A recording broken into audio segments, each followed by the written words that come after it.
evening, everyone, and welcome to the International Spy Museum. I'm Peter Ernest, the Executive Director. I think you're in for an extraordinary evening, and thank you so much for coming to the museum. And I would ask you, as a courtesy, if you'd please turn off your cell phones, other electronic devices. They can interfere with the filming here. We've got book TV as well as our own filming for the museum. I will be brief. But as you know, as we follow the media even in these days, the rising concern about young men going to the Middle East in search of jihad or in search of adventure and finding themselves caught up in extremism and violence, and in many cases converting either to extremist causes or becoming disillusioned and returning. In either case, perhaps resulting in their becoming a problem in the West when they return to the West.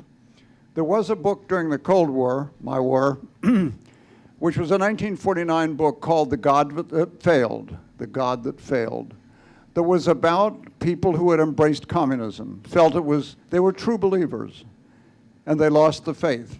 They realized that was not the Holy Grail.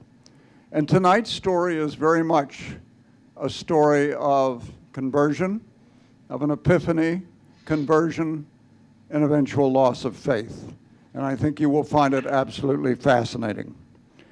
The story is one that was developed initially by our then historian, Dr. Mark Stout.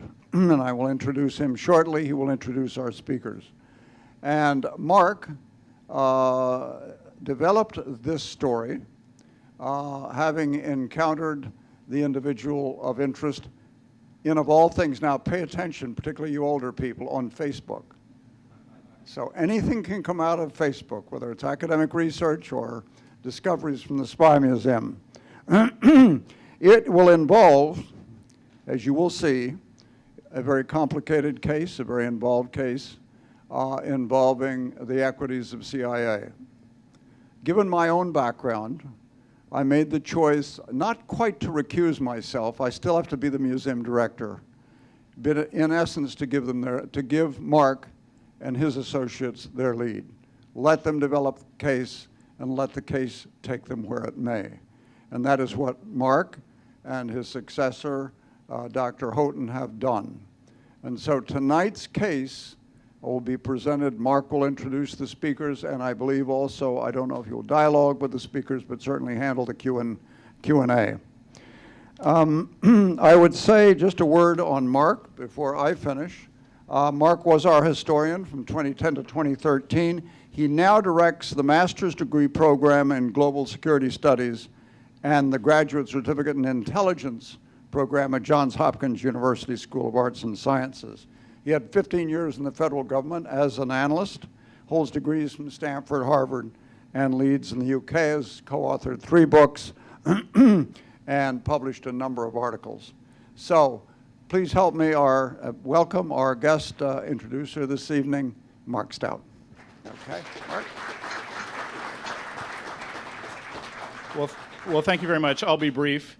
I'm really honored to be here this evening to introduce Paul Cruickshank, Tim Lister, and most importantly, Morten Storm, who you do not see on that screen right now, for this book launch of Agent Storm, which is just coming out today in the United States. It's a remarkable book, and if you look on the back, you'll find my book blurb for it. A few words about the authors. Starting with Tim. Tim joined the BBC just out of college and worked for quite a number of years in the Middle East, and then in 1996 moved to CNN. Spent quite a number of years with CNN International. He has specialized particularly, though not exclusively, in terrorism, and the odds are fairly good that you saw some of his reportage, if at no other time than in 2001 when he was at an obscure village in Afghanistan known as Tora Bora. I'm also told that yesterday at this time he was in eastern Ukraine, so he's an interesting individual. Paul Cruickshank Is a CNN terrorism analyst and investigative reporter. His website says he's based out of New York City, but near as I can tell, he does every bit as much of roaming the world as Tim does. He has degrees from Cambridge and the School of Advanced International Studies at Johns Hopkins University. And I should add that not only is he an excellent reporter, but he's done some really good scholarly work on Al-Qaeda. In fact, I just sent off a book chapter last week myself, which draws in part on his work, and it's a real pleasure to be with him this evening. And then last and certainly not least is Morten Storm, who you'll be seeing on this screen here. Morten is originally from Denmark. He's coming to us from an undisclosed location, can I say the country? In the UK tonight. Morten, you can come on out. Oh, yeah. Here we go. Morten, I won't say too much about... there we are. Thank you. I won't say too much about Morten's story because that's the very substance of what we're here for tonight. I will simply say that he did some really extraordinary things to contribute to our joint struggle against violent jihadism and the Al-Qaeda network, and I'm really delighted to be able to call him my friend. Just very briefly, I've been studying in various ways violent jihadism for some 20 years now, since the Russians invaded Chechnya right at the end of 1994. And I will say that I'm aware of only two other cases that are even slightly, and I emphasize that word, slightly like Morten Storm's at all. The first is Alki Collins. He's an American who converted to Islam, became radicalized, and went to Chechnya in the mid to late 1990s to fight alongside the Arab so-called Mujahideen there. He de-radicalized when he heard about people who he thought shared his understanding of the Islamic faith who were in Egypt blowing up women and children, and he said, that's not what I'm in this for, and it eventually became an informant for the FBI. He wrote a book in 2002 called My Jihad. The other, who's even slightly comparable, I think, to Morten Storm, is Omar Nassiri. He's a Moroccan who, in the mid-1990s, got involved with Algerian jihadist extremists, and in Brussels, decided it would be a good idea then to embezzle money from them, and then realized that he'd done something very dangerous and needed protection and went to the French government.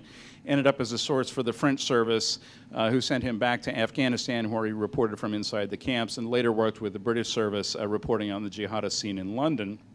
In the late 1990s, he also fell out with his handlers, and he wrote a book in 2006 called Inside the Jihad, My Life with Al-Qaeda, A Spy's Story. Both of these individuals did their work in the 1990s. Morten Storm's story is interesting in a number of ways. He's much more recent and also much more important. Both Collins and Nassiri were, frankly, by and large, at the margins of a story which in the 1990s, when they were active working for Western intelligence, was not tremendously a big deal to most Western governments. But Morten Storm was right at the core of the most important Al-Qaeda affiliate, Al-Qaeda on the Arabian Peninsula. And his work, we're told, was of direct interest to the President of the United States, and whatever you may think of it, he played an important role. The precise nature of it is disputed. I'm sure you'll hear some about that tonight, but an important role in the killing of Anwar al Awlaki as well. So one or two technical notes. We had hoped to have Morten physically here with us this evening. There were some visa issues, which I'm sure you can imagine what the parameters of some of that prevented that from happening. So he's joining us on video link, as I say, from the United Kingdom. The audio is in sync. The video may come in and out of sync just a little bit, so please don't let that disconcert you. And so then, without further ado, ladies and gentlemen, Paul Cruickshank, Tim Lister, and Morten Storm.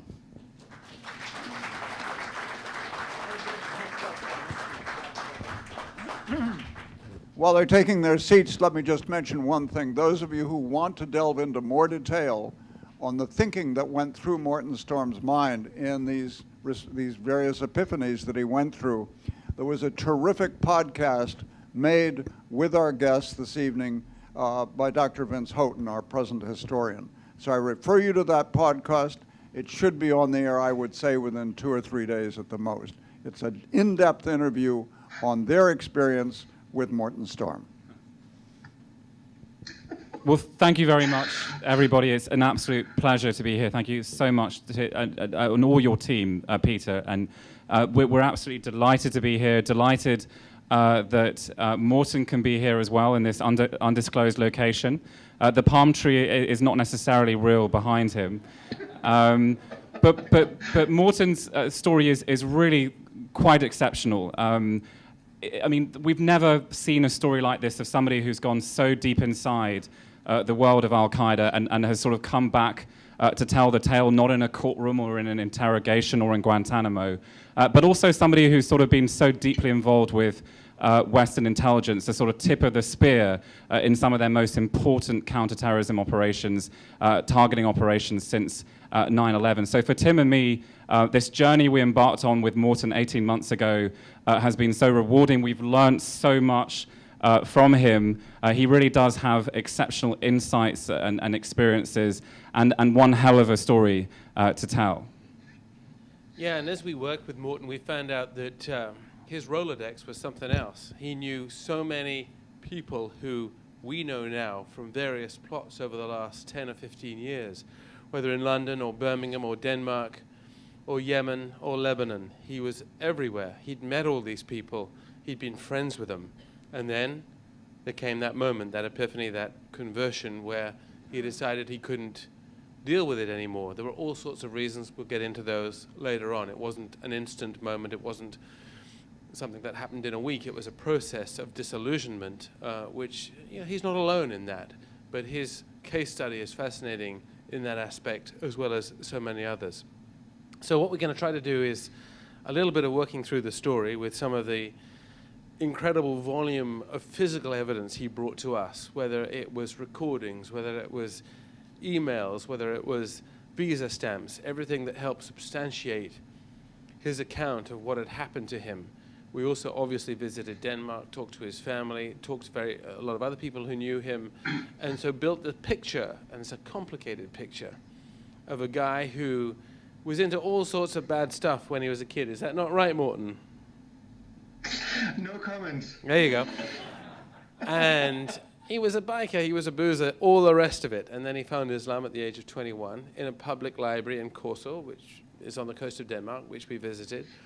And he was the true jihadist for nearly 10 years before he decided in about 2006 that it wasn't for him anymore because it had moved beyond where he wanted to be, where he was comfortable. But by that time, his contacts were gold dust for the Western intelligence agencies, and so the Danish introduced him to the CIA and so forth and so on. So that is the bare bones of it. Now we'll have some more detail.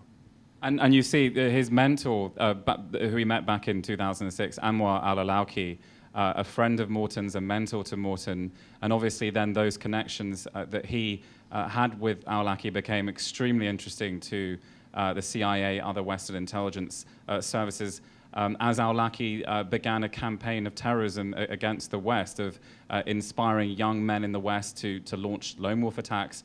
But also he was the guy behind the underwear bombing, the printer cartridge bombing attempt, and more attempts after that.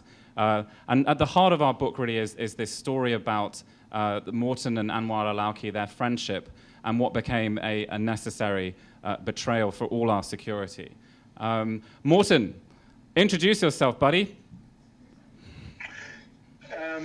Hi guys, thank you very much for coming.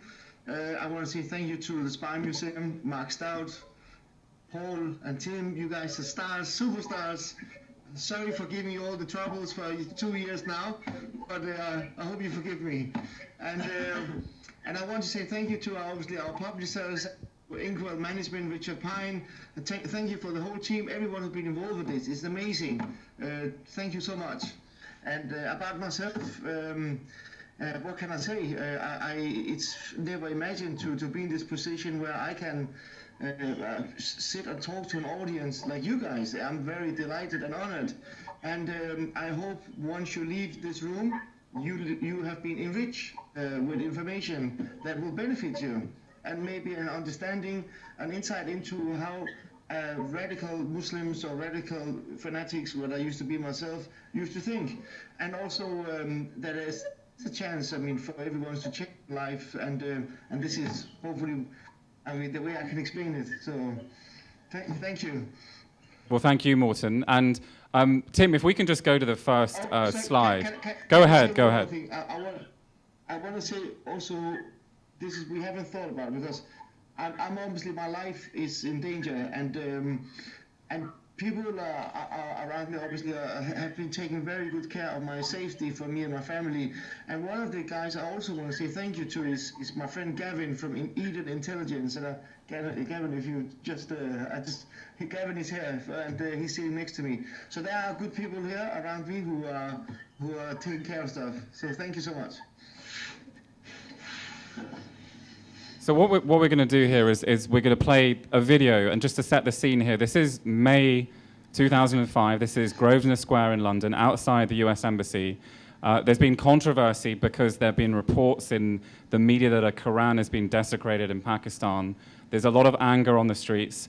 And Morten has come down with a group from Luton called Al-Muhajirun, who are a pro-Al-Qaeda support group, very radical. And they've all come down to Luton to protest what they see as the desecration of the Quran. We'll just let you play this a bit. You'll see Morten appear on screen on the right-hand side of the video.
Kill, kill USA, the crowd chanting as they burn the American flag. Morten, how did you get to this point? How did you grow so angry? Yeah, I'm laughing at it, but at the same time I'm shaking my head in disbelief that I've been so deluded. But what drove me to that stage was frustrations.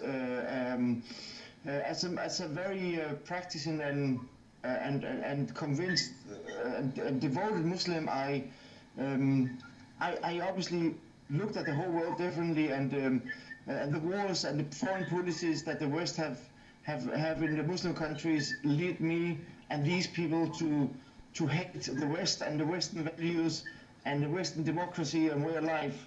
And what you saw there was sincerity from my heart. And I'm just looking at these people now. At that time, I used to consider them to be empty barrels, but now many of them are actually in Syria and Iraq fighting.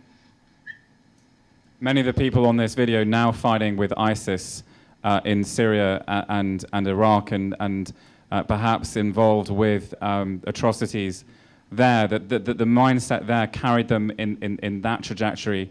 Obviously, for you, your story ended up completely differently. But let's take you back a little bit in your story here. You grew up in Denmark, right? And you know, had a pretty troubled childhood. Got involved in some gangs, some biker gangs. Tell us how you sort of discovered Islam. What happened there? Yeah, I felt that I was a young, troubled young man with no direction in my life. I didn't have parents to guide me throughout difficult times or good times. So the only thing I felt a necessity to was to belong to something. And the gang, the motorcycle club, was one of the reasons or one of the things that you can belong to. I then later on discovered that it wasn't really what I wanted to do with my life. And I started to question life, if there was a life after death. And I went into I had a lot of Muslim friends, so I went into the Danish library, a local library in my town, where I picked up the life story of Prophet Muhammad. And the reason I think now why I picked up that particular book was because a lot of my friends were Muslims, so I just maybe wanted to know about their culture and religion. But that book, Prophet Muhammad, The Life of Prophet Muhammad, attracted me so much. It was appealing to me. It just spoke to me, and I couldn't let it down. I couldn't let it go. And each page I read, I needed to complete another one. And I ended up staying from the morning to the time we closed in the late afternoon. And when I left, I was a different person from the time when I entered. And soon after that, you end up in Damash. At the top left-hand corner of your screen, you'll see the seminary in Damash, one of the Salafi centers of learning in the Arab world. Tell us a little bit about your experience in Yemen as a Muslim convert. You've just converted to Islam. You've decided to embark, as we describe in the book, to Yemen. Tell us a bit about that experience and the Islam that you were being taught there. That's right. When I converted to Islam, I was considering that we were all Muslim. Yes, we did have some differences like Shia and Sunni, but we were all Muslims. So that wasn't a big deal for me until then I went to Yemen. And I went to Damash, as you can see in the left corner. I studied under Sheikh Muqbil bin Hadi al-Wadi'i, and in the most intensive Salafi institution on earth. We had people living in this place. As you can see, it's a semi-desert, disconnected from big towns. It's in the valleys. Now, I was living there amongst 2,000 students from all over the world, studying Islam, studying the Quran, learning Arabic, getting used to Islam and be practicing. And that's where, in particular that place, I founded what was to become Morten Storm. Morten Storm and this very puritanical, fundamentalist version of the religion, where you guys were right in Damash, the Salafis, and everybody else was wrong. And then you came back to London in around 2000 or just before, and really were part of what was then called the Londonistan scene, a kind of growing radical cauldron in London at the time, where you met people like Richard Reed, the shoe bomber, Zacharias Moussaoui, the 20th hijacker, men who were going from a Salafi mindset towards a more jihadist mindset. What was making them go towards a more of a jihadist mindset, Morten? You see, so throughout the studies, we came to the conclusions that jihad is obviously one of the most noble acts that you can do as a Muslim. If you die in fighting jihad or having the intention while you're dying, you die as a martyr. So the obligation of jihad was quite clear that it was something that must be done. We considered that the Muslim countries were all occupied, either by indirectly or directly by the Western regimes and apostate rulers, so who did not legislate with the Islamic Sharia law. So obviously these things radicalized me and made me aware that there was more than just a theoretical part of Islam, that it was also practically, and it's particularly when it comes to jihad.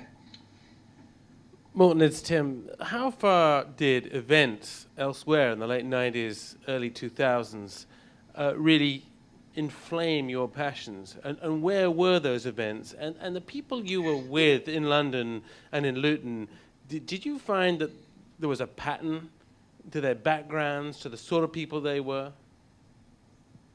Yes. For the first question is, as for the conflict zones at that time, we had Somalia, we have Sudan against the Christians. We consider that jihad.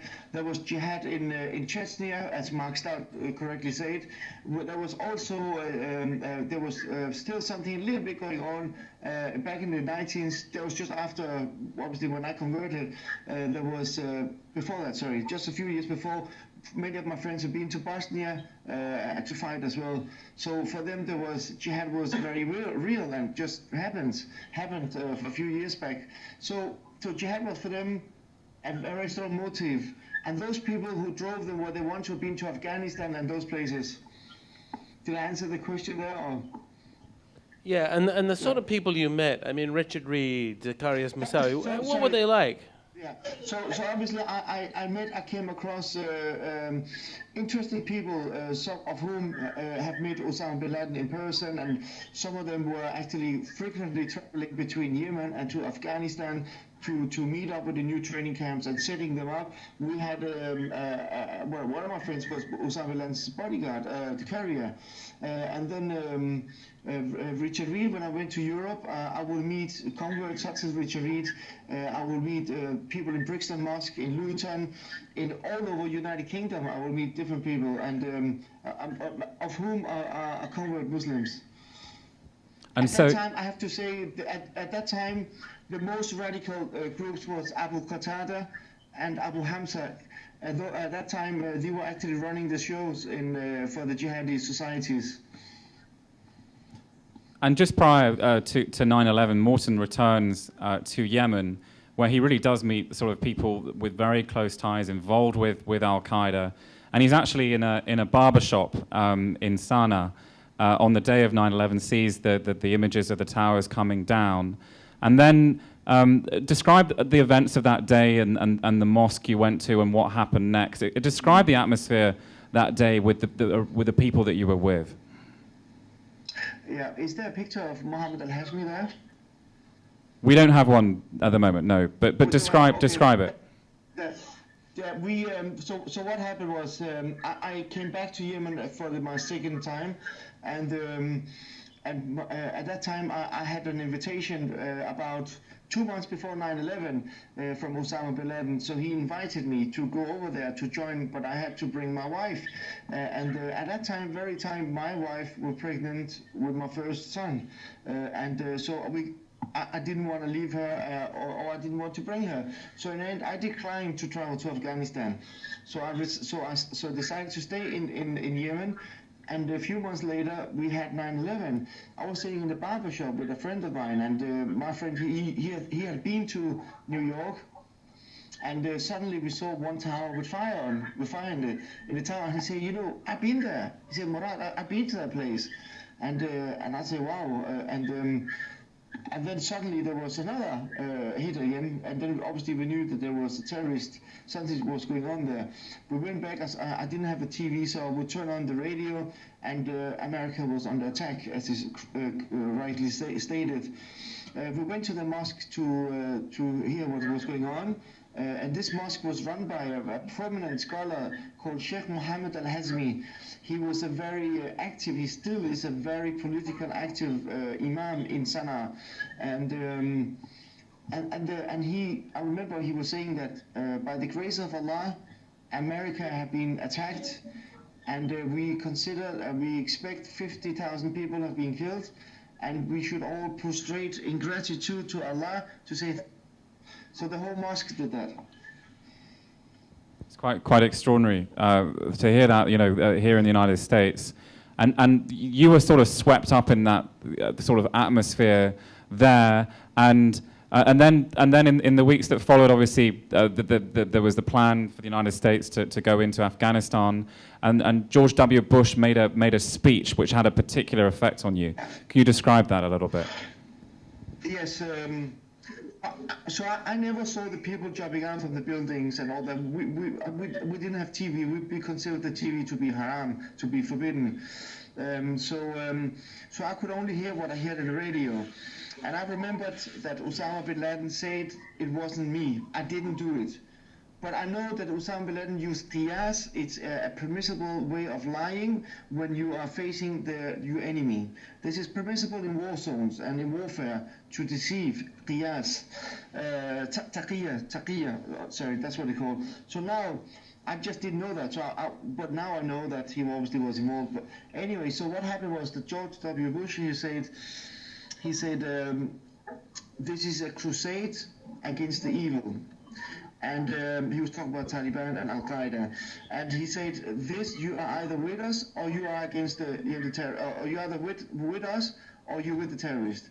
So George W. Bush did not leave any space for anyone to be in between. And for a Muslim, devout Muslim, there was no option, because even though I might have disagreed, which I didn't, but if I did disagree, I could still not ally myself with the disbelievers. So there was no choice for me, and we all chosen to be on the side, at least with our morally support with Al Qaeda. And just a couple of years later, you're here in London. You're protesting. When you turned up to that demonstration, you thought the plan was going to be to go and storm the U.S. embassy, right? But obviously, there was some frustration with some of these leaders that they were just blowhards and talking the talk. You eventually wanted to walk the walk, and so you in 2006 traveled to Yemen, where you met with Anwar al Awlaki.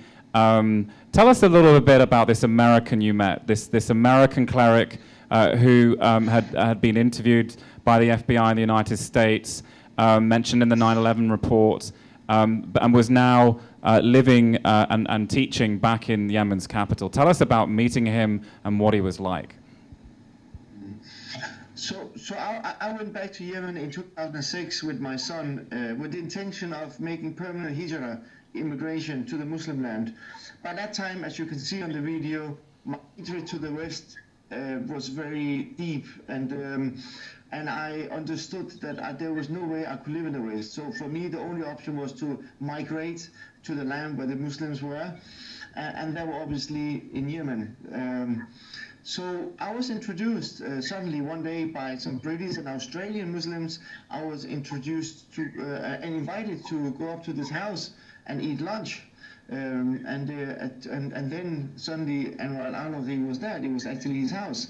So I was quite, I have heard about him, but I was not that much aware of him because I used to take all my lectures in Arabic and with other scholars. However, once he started talking, Anwar al Awlaki, he had this scholarly way, this very noble way of talking. He was very calm.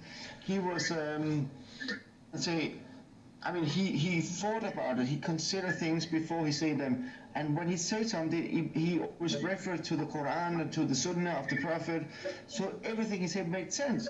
It was like, wow, he's actually quite good. Then I was quite surprised.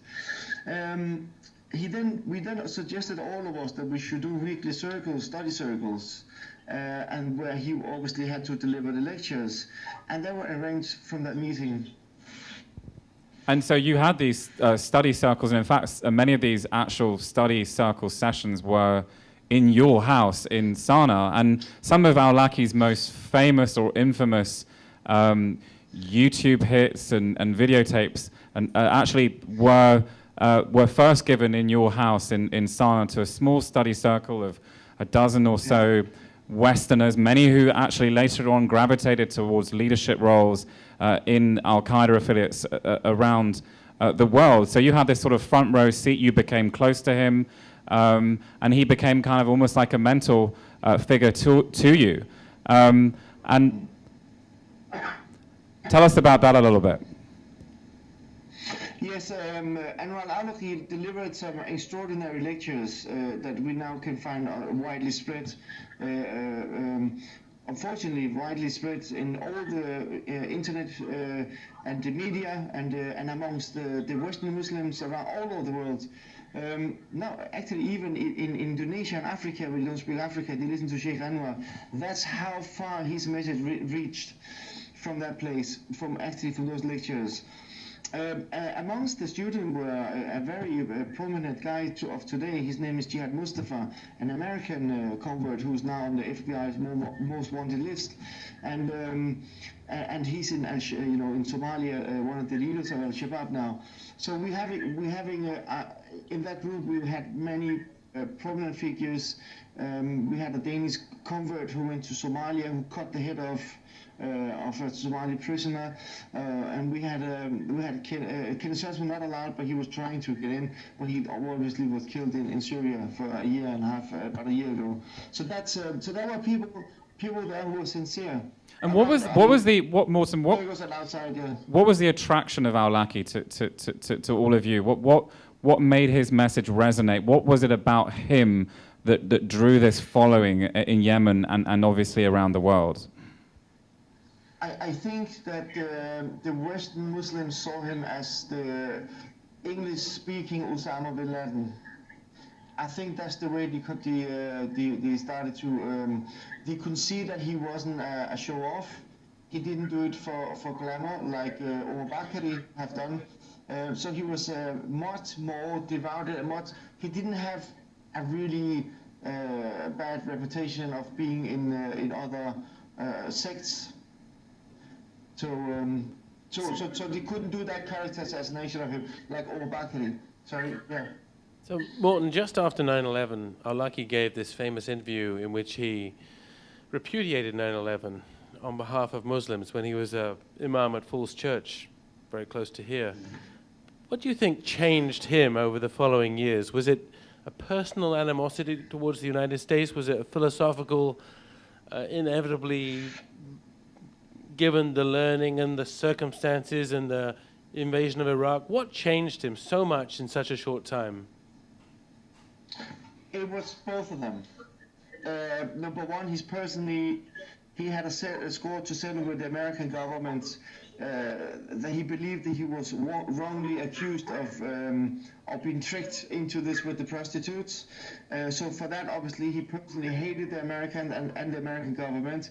Secondly, which was something that was supposed to happen anyway, that was because of religious studies. He became more religious. He became more devoted and more engaged he was focused on the goals. For Anwar al Awlaki, the obligation of establishment of the Islamic army down in the south of Yemen, which is according to the hadith, there will be an army of 10,000 soldiers that will start from Abiyan, from the south of Yemen. And that Islamic army will take over the world and control everything with Sharia. So he believed that what he was engaged in at that very moment at that time, was a divine cause that was ordained to him. So. And so the next thing that you do, Morten, after this is you want to go and fight in Somalia, to go and participate in some way in the jihad in Somalia. You go back to Denmark, you want to raise some money to go and do this. You see many of your friends who are in Yemen, who are part of this study circle, they're migrating to the jihad in Somalia and other places. You want to do the same thing. Talk a bit about that, and then talk about what happened next. Yeah, and at that time in 2006, the Islamic Union Court were taking over Somalia rapidly. They overthrew Abdullah Yusuf, the Somali president, the warlord. They kicked out all those corrupted tribal leaders and started to rule Somalia with Sharia law. And that's for the first time in 19 years ever there was some kind of system implemented in Somalia, and that for us was a huge sign, and that was our new Islamic state. So for every Muslim who believed that we should live amongst the Muslims and will be sinful by living amongst the disbelievers, this struggle was obligatory to join up with. So many of my friends traveled directly. One of them was Anwar Jihad Mustafa, who actually got the permission from the American embassy to travel from Yemen to Somalia. He left over there. I stored his furnitures. Then I departed because I didn't have money enough to buy a house in Somalia. So I went to Denmark to work for a bricklaying company owned by a Muslim. And you're about to go. You've bought your ticket. You're going to one-way ticket to go and fight in Somalia. You get an official invite, which we have a record of, from the Islamic Courts Union. You're about to go, and then you get a phone call. Tell us about that phone call and the implications of that call for the rest of your life. Yes, by that time, I was so excited about going to Somalia. For me, it was now the key to paradise. I mean, I could, I didn't go with the intention of dying, but I went definitely with the intention of fighting. And whatever happens in that cause and in that way, that was Allah's will. And if that was supposed to happen, I would accept it. I said goodbye to my children, my family, my friends, I went to this big army store in Copenhagen to buy this clothes for my friends who were on the phone. And by the way, saying that, just before I entered the store, I had the first phone call from this Danish Muslim Ali, and he said everything is really cool here. I just cut the head of one guy. So everyone was so excited about it, we were so engaged and excited. So I bought all the stuff, came out of the shop, went on my way back to my flat in Aarhus, from Copenhagen to Aarhus, and then I had the second phone call, and that was from this Sheikh Abdul Ghani. He told me, Murad, you cannot come. We lost the airport. We just lost the airport. Don't travel. Stay where you are. You can get arrested. And I just couldn't believe. I was in disbelief. I just couldn't believe that there was no way for me to reach the land of jihad. It was a blow. I felt that I was let down by God. You felt let down that you were about to go and participate in jihad, which had been something you've been working towards for many years, and all of a sudden the Ethiopians have taken the airport in Mogadishu. This is very late 2006, and you're completely deflated, and you go home with all the equipment that you bought that you wanted to bring and give to the Islamic Courts Union, a group which later became Al-Shabaab. You threw it in the bedroom, and then you went to the computer. What did you do on the computer? Well, I was, first of all, I did something naughty, which was I challenged my faith. And I guess I must have had some issues before, and I have identified now, when I'm looking back at all of it, I can see what actually triggered that. So anyway, I thought, why is it that Allah why would He prevent me to do something that He ordered us and commanded us to do in the Quran? Why does He don't like? Why don't He like me? But I'm doing everything I can to please Him. You know, I'm doing everything, and I just couldn't figure it out. So I know one of the things that I have used as a tool to spread Islam in Europe, is particularly United Kingdom, in Speaker's Corner on Oxford Street. It will be when I debated with Christians. I will use the tool contradictions in the Bible. So this time I questioned myself, and I typed contradictions in the Quran, and just to see, I was trying to question myself again, and for that I suddenly discovered dozens of websites with loads of contradictions, and that was for my biggest surprise, because Allah, He do say in the Quran that if there was any contradiction here in this book, it would not be from me. It would, it would be from other than Allah. So the Quran would have been man-made, and I researched the contradictions, and to my lucky discovery, I found out that they were genuine. And I decided, well, it's man-made, as all the religions were. And for that very reason, I suddenly looked at the whole world differently. Yeah. And So you could give up your faith and maybe your friends, but why would you necessarily then have to go approach the Danish intelligence service? Why couldn't you just fade into the background? What made you turn around and start working for Western intelligence? Yes. So what happened here was I had a few people of whom were prominent Danish nationals. One of them is Kurt Vestergaard, who is a Danish cartoonist who drew Prophet Muhammad. The cartoon that was published in a Danish newspaper that triggered the Muhammad crisis around the world. The second one I wanted to have killed, or well, I wanted him dead, was Nasser Qaeda, a Danish politician who's now working in America in a think tank in Washington.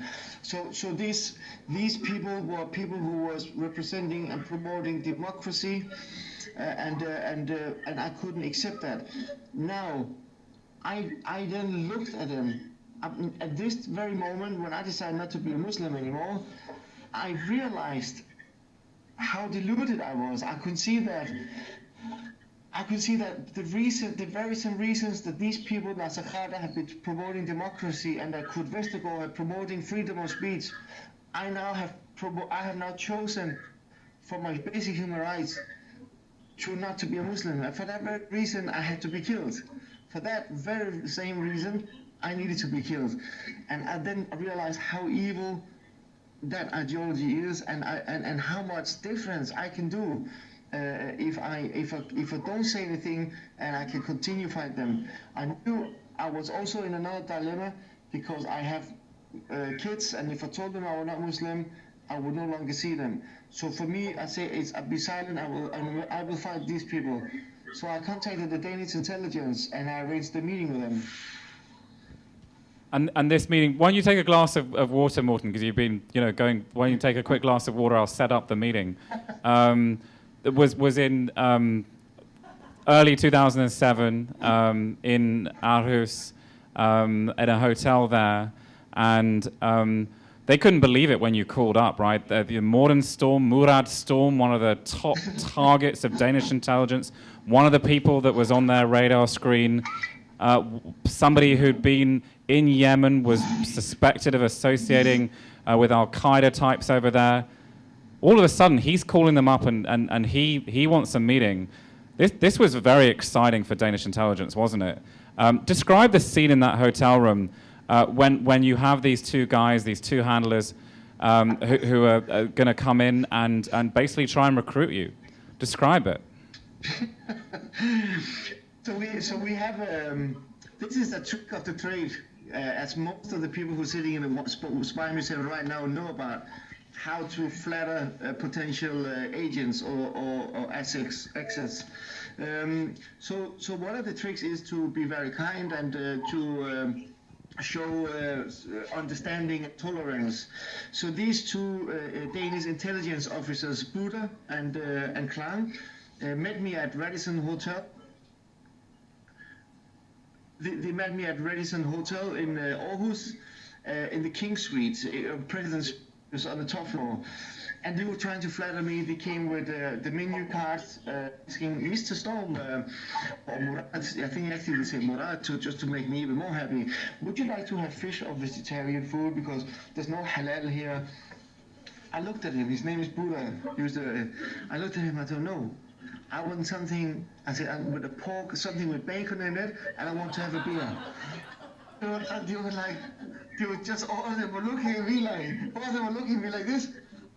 And I told them, do you hear, guys? I want something with bacon in it, and I want a beer. I'm not a Muslim anymore. I want to meet you guys. So I told them I want to join up. I want to fight. I want to join you guys to fight the terrorism. And Klang, he stood up and we high-fived, we hugged. I can tell you one thing: they still were not convinced until the food arrived. And when they saw me eating that bacon, and when they saw me drinking that, and I said cheers, then they knew I was on their side. So this was the beginning of your career as a double agent, somebody on the Al-Qaeda side, secretly working for Western intelligence, a career that involved disrupting a couple of terrorist plots, lone wolf plots in the UK, that involved a friendship with the guy in the red cap there, Ikrimah, the mastermind of the Westgate Mall attack. All sorts of other missions and operations which we really kind of lay out in the book. You were going from Yemen to Kenya to Indonesia, all around the world for debriefings, for missions. Really an incredible helter-skelter life for both the CIA, but also MI6, Danish intelligence doing one for one agency, another for another agency. And we lay that all out in the book. But from the Americans' point of view, over time, one of their top targets became Anwar al Awlaki, somebody that they became increasingly worried about, interested in, that was cropping up in all these terrorism investigations in the West, the London bombings, other plots and attempts. They all seem to be inspired by this guy. So in the bottom of this slide here, we have you driving in October 2008 in Yemen, and you're delivering supplies to Anwar al Awlaki. Tell us a little bit about that, and meeting him then, and the interaction that you had back in 2008 with him. I was going to deliver night vision, I think a night vision camera, solar panels, laptops, and different bits and bobs, equipment he'd been asking for, even sandals, and some money. at that time, the CIA will start to getting. There was back. Was it 2000? I don't remember the October 2008. October 2008. The supplies mission. Right. Yeah. So here we. At that very moment, or that year, CIA was so interested in him. He became more intense in his surveillance. And I was obviously one of the actors at that time. They had other people around Anwar at that time, but I was one of the important ones to deliver equipment for him. And you didn't just deliver equipment, Morten, right? You also delivered $5,000 from the CIA, which you were told to give to him. How did al Awlaki respond to that? I mean, it was that intense. I mean, we talk about, this is now 2008, it was even that intense that I remember before traveling to that mission, the British government gave me a laptop. When I arrived to Copenhagen, because we was going to travel to Copenhagen, the Danish intelligence took away the laptop and gave me the CIA laptop. So that was how important that the Americans already there wanted to be in that, to lead that mission. And what I can say is that the money was obviously something that Anwar al Awlaki thought I would have collected amongst the Muslims in Europe. When I then arrived, when I then paid him the money, I was later on. That was the only test that Anwar al Awlaki ever had done to me, and we were sitting in a restaurant. Oh, do you want to say something, Paul? No, go ahead. Go ahead. So delivering this equipment to him, the trip to reach that place from Sana'a took me 15 hours driving, and it's not because it's a long distance from Sana'a. It's because we have to go through the checkpoints. I have to go and sign a declaration to the police that I'm taking care of myself. And we were going to see a family member. So there was all kind of obstacles before I could reach Anwar al Awlaki. When I then finally reached him, I saw Anwar as a changed person. Because he no longer could meet up in Aden, he could not longer meet up in Atak, or he could not meet up in Sana'a. And this time Anwar al Awlaki was wearing a military jacket, and he was more looking like Osama bin Laden, as if he was trying to copy him. And he had a bodyguard, his nephew Saddam. Then when I saw him with the weapon, Saddam with a weapon and Anwar with a gun, I was a bit worried because we had to go to sit under a tree in the desert, so I could show him how to use the satellite and the laptops and all that. And I was a bit worried because I didn't know that maybe, I don't know if they had a doubt about you, they would kill me. That's it was over. So after, yeah. What eventually led you to think, this is a guy who needs to be killed, needs to be taken out, in the words of your CIA handler? What changed your view about al Awlaki from here's someone that needs to be detained to here's someone who, even though he's an American citizen, deserves to be killed in an extrajudicial fashion? Yeah, there is no difference between American national or Danish national or Arab national. If they're terrorists, they are terrorists, and it doesn't matter what nationality they are. So the drive for this,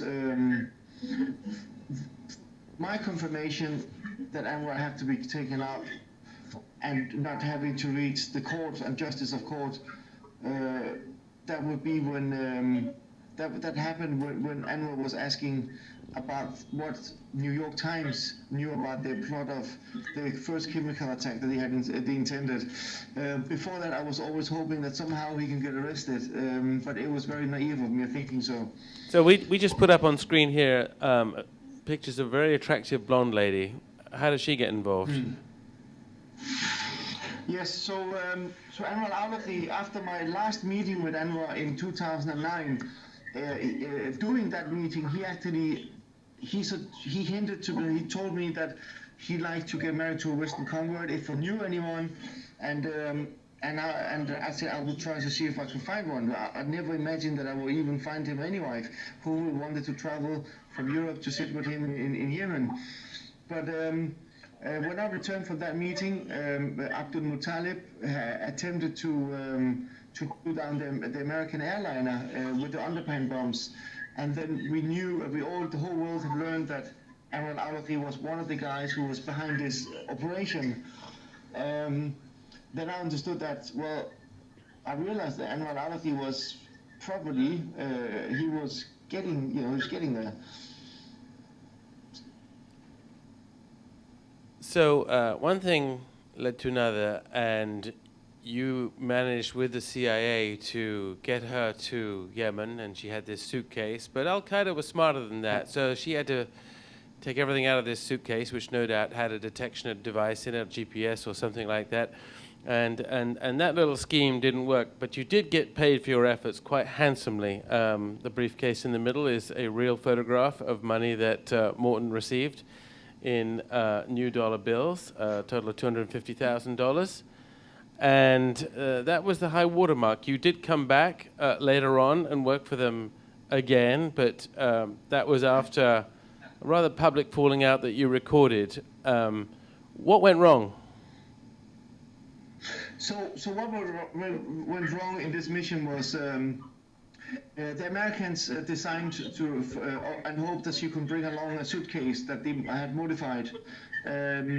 And what it just didn't happen. Well, she took the suitcase with her. She passed over through the control, the passport control in Yemen, and there was the agreement between the Danish government and the CIA that if she does pass through the checkpoint, Morten Storm must be paid the $250,000, and that was the deal that the Americans honored.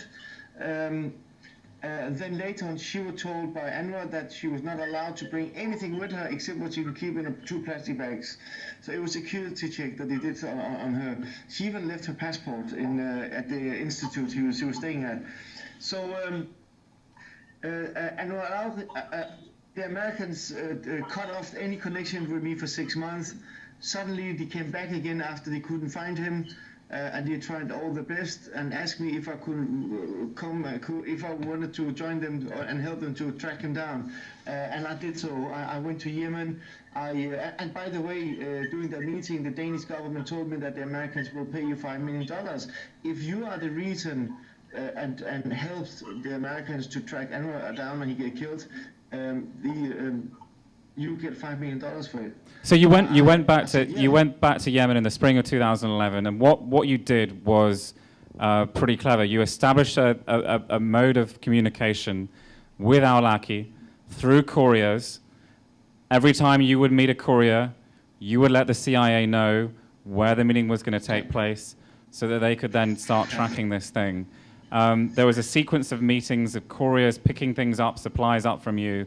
And eventually, there's a final pickup of supplies that you've left in Sana'a.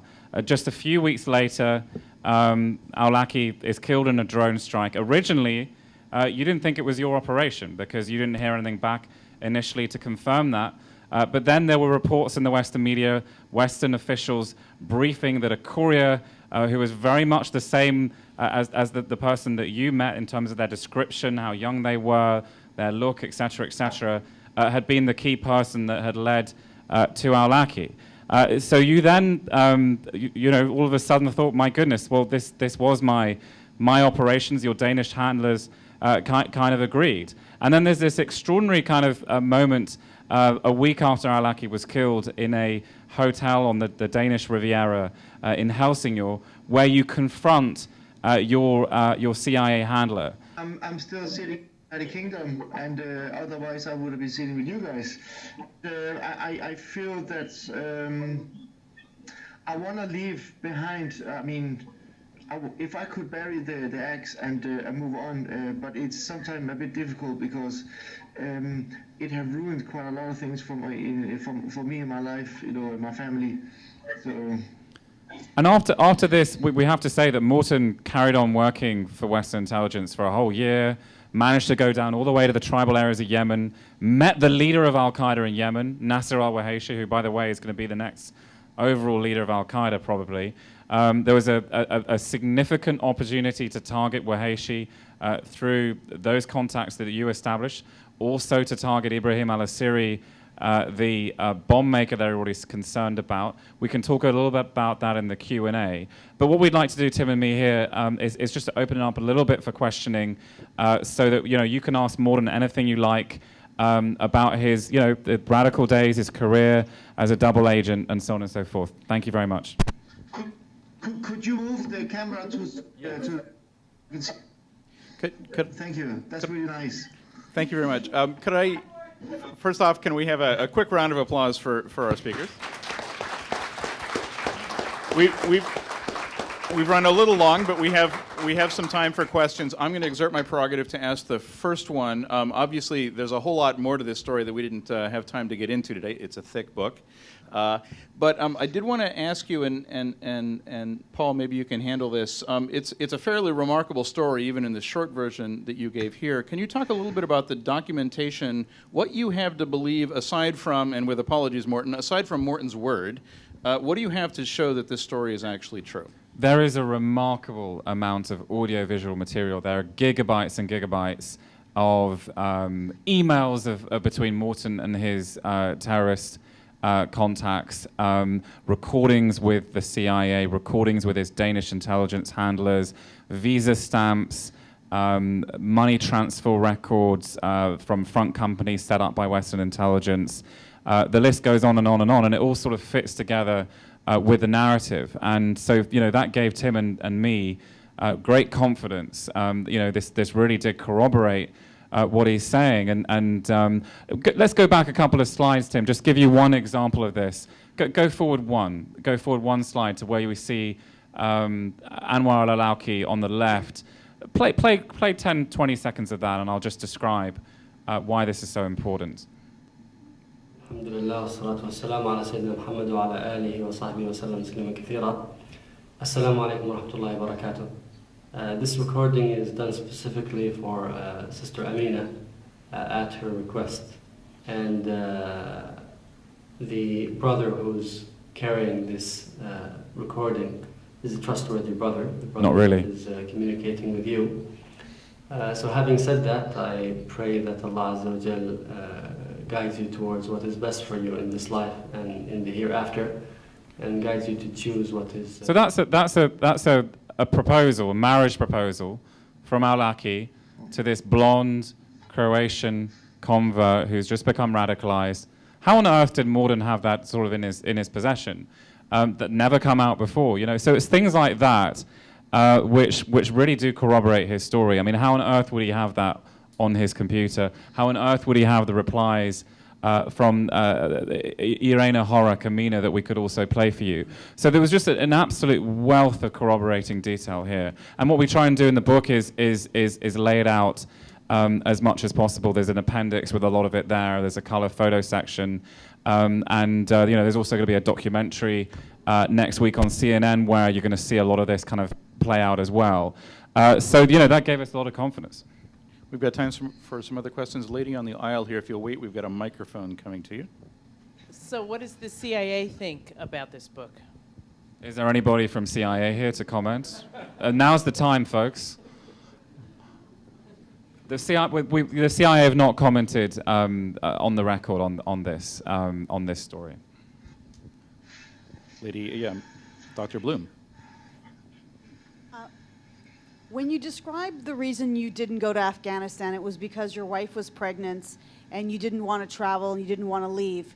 But then in the second iteration, you went to Somalia, you left your family, and I'm curious about what role your wife and your kids played in either preventing you from going or maybe preventing you from leaving.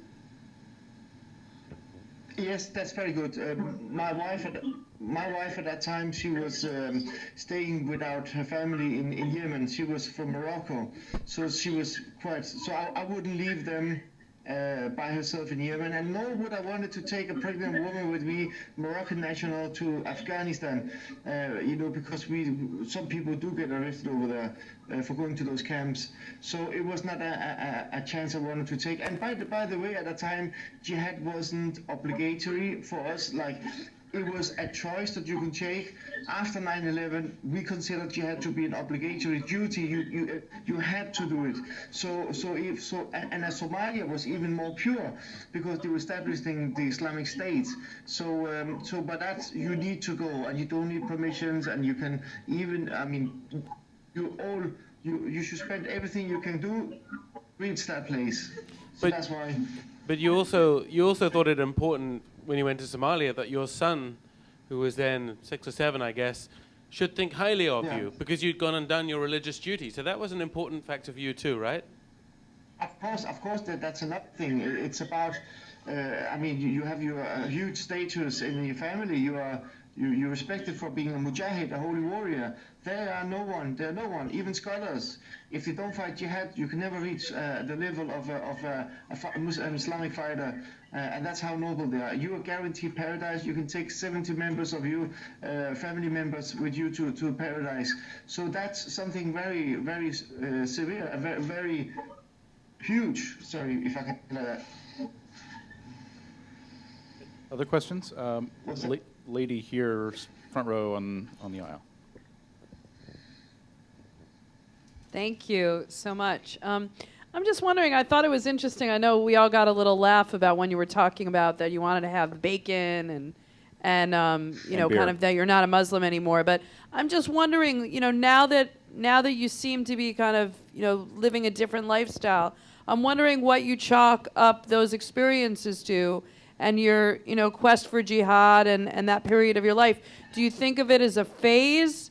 You know, how do you think about these things now? And I'm wondering if when we're looking towards all of the Westerners that are going to Iraq and Syria and joining jihad, what lessons should we take from the ability to re-indoctrinate these people, that maybe this is just a phase they're going through, and maybe the international community can stop that, because you certainly don't espouse that type of ideology now. Thank you. That's very good question as well, and it's very important to the current threats that the whole world is facing at the moment. I mean, we're not only facing it in the West, China. We discovered a Chinese ISIS fighter being caught in Iraq. So it's not only us up here, no, it's also in the East. So what we can do, and for myself, it was a matter of faith, because I think the reason why it was easy for me to change was because I lost my faith. I discovered, I questioned, I found out that what I was upon was false. I'm not talking about it was a wrong ideology within Islam. No, I actually totally lost my faith in Islam. And so for that, it was easy for me to do this, or to change. Other people who might have to be de-radicalized, there are programs that might be created soon. I haven't seen any ones that is quite useful, but what I think we should do is to obviously sure that the hate preachers such as Omar Bakri and also Abu Hamza al-Mizri and Abu Qatada and these people are facing justice and becoming an example to other imams out there, so they will not preach that hatred and that danger. So if we could prevent that by doing so, and also reaching out to the Muslim communities and give the youth, the youngsters, some kind of hope, and make them feel welcome in the society. But saying that, our current threat is that those who are already in Iraq or in Syria with those groups, and then prevent them coming back to the Western countries. Once they've been there, I believe that they have all committed crime against humanity. Other questions? Yeah, here. Left side of the room. This side of the room needs a question after this, okay? Thank you for your presentation and your work, of course. I'm curious, you said you were welcoming going undercover and silent because that way you wouldn't lose your wife and children. What happened? Because eventually they must have found out. We don't want to get too much into the family stuff because of obvious security considerations. So I think that Morten doesn't really want to get into that too much. Okay, then maybe can you talk about the cost of walking away from your family? Because part of disengaging and de-radicalizing for some people is walking away from their family. Sorry, can you repeat that again? You were cutting out. It was the satellite. Must have been something here. Okay. When you talk about disengaging from a terrorist group, if it involves walking away from your family, you can't hear. Oh, okay. When you disengage, well, the question is, when you disengage from a terrorist group, is part of it also to walk away from your family? Is there also that a corollary that comes as part of the bargain?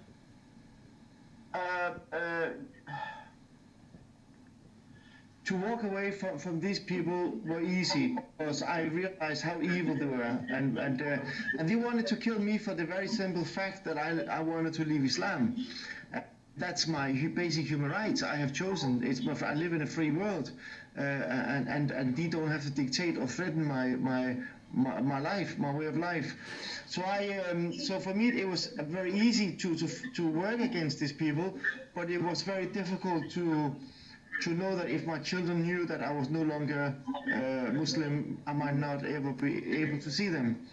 And that was obviously very, very hard. And there were many lovely people in the Muslim world I have met, very absolutely beautiful examples, I mean, that we all could learn of. And I knew that even when I told them, if I told them I wasn't a Muslim, they will still hate me then. So for me, I lost everything there. So, but in the end, I served for a higher purpose, and I would not change. If I had the choice to change, I wouldn't. I'm happy for what I've done. But what you did, Morten, what sort of mental toll did a double life take upon you over, 6 years and more, when you had to lead, not only deceive your family, but you had to play a role wherever you went, which was just not you? Did that become incredibly tough for you mentally, emotionally? Yes, it was, to the extent that you didn't know who was an enemy or who was a friend. You sometimes couldn't even trust yourself or figure out who you were. One day one minute I'm Morten Storm, who is the jihadi. Then I am Morten Storm, the bushcraft instructor, because we're undercover. Then I'm daddy, because I have to take care of my family. Then I'm a husband, and then I'm just Morten. It was actually so difficult. It was easy for me to live into the role of being Morad because I'd done that for 10 years. It was actually difficult to find Morten Storm again because I have been away from him for so long time. So that's, for me, it was very stressful, and it was, it gave me post-traumatic stress, PTSD, absolutely. I think we have time for one more question, then a quick bit of video. The gentleman in the middle here on the aisle. Can we? All right, maybe two quick questions. Laura, the one you're at, and then the gentleman on the aisle, and then we've got a last bit of video, and we're done. Thank you again for the presentation.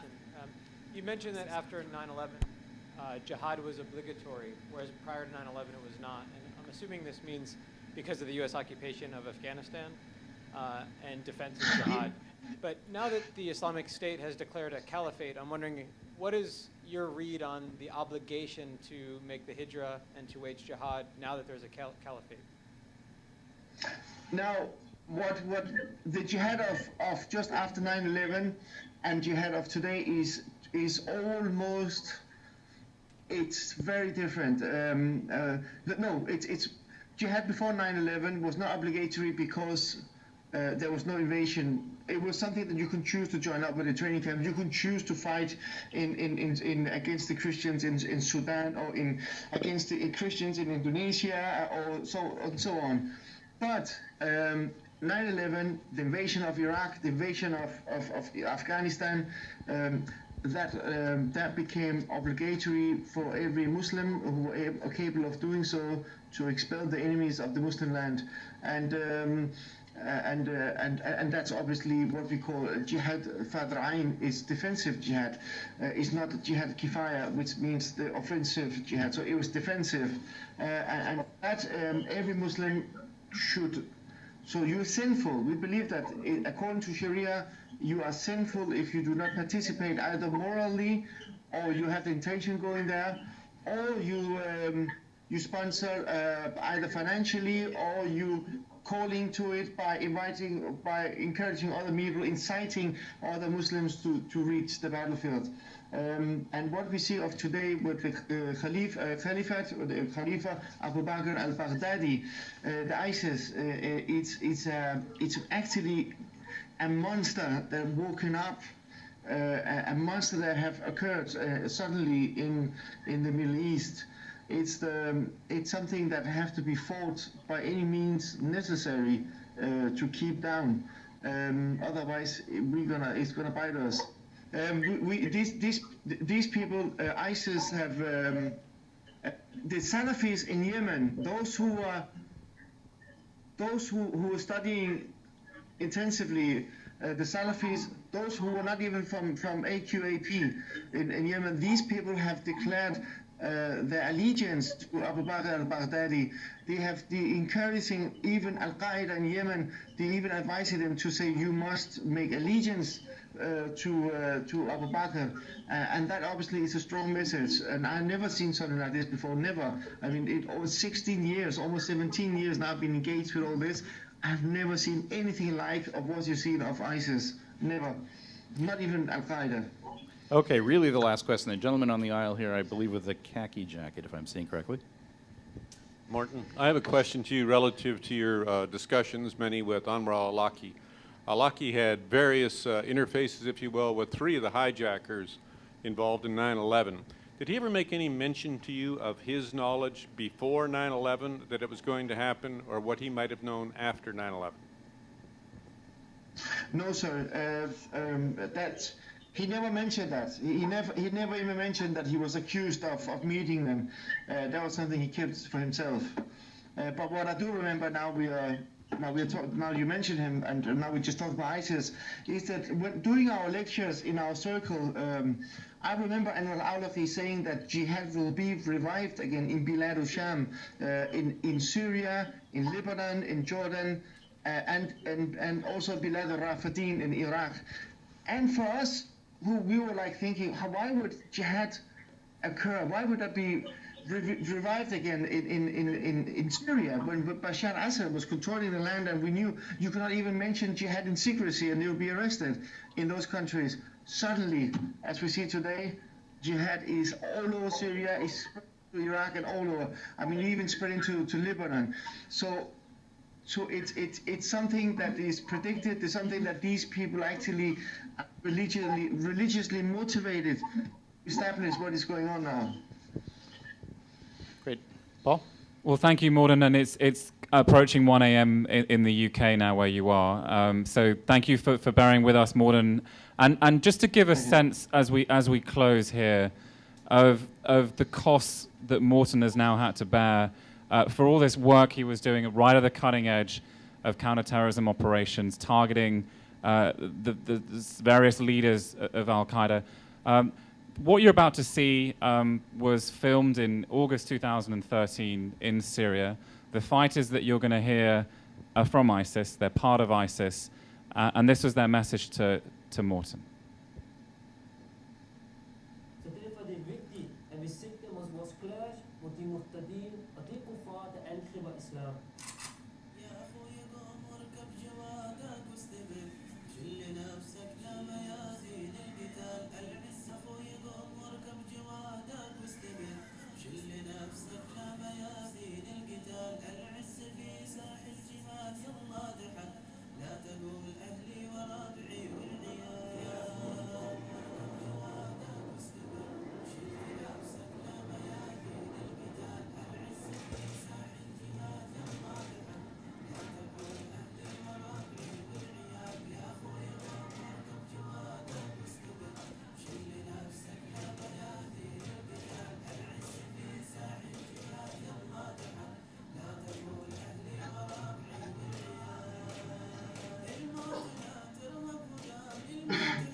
Morten, I'll give the last word to you. Could we turn the thing? Can I say something? Can I ask, is Mike free there amongst you? Mike, the one who have emailed me? I don't think so. No. Okay. Okay, well, thank you so much, Morten. We really, really appreciate it. And thank you so much, everybody that came here this evening and, for coming along.